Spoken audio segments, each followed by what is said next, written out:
และนี่คือลักษณะหมาของผมนะฮะนี่อีอ้วนแน่แน่นี่นิสัยมันนี่นี่เบอร์นี้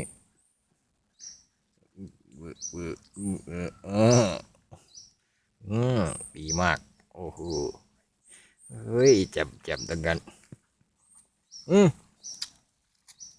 ไอสดมานี่มาตัวนี้ขี้กลัวหน่อยนะ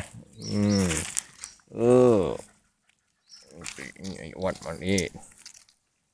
โอ้โหเขาเป็นแผลด้วยนะเนี่ยโอเคนี่แหละชีวิตหมาทั้งคู่เลยไว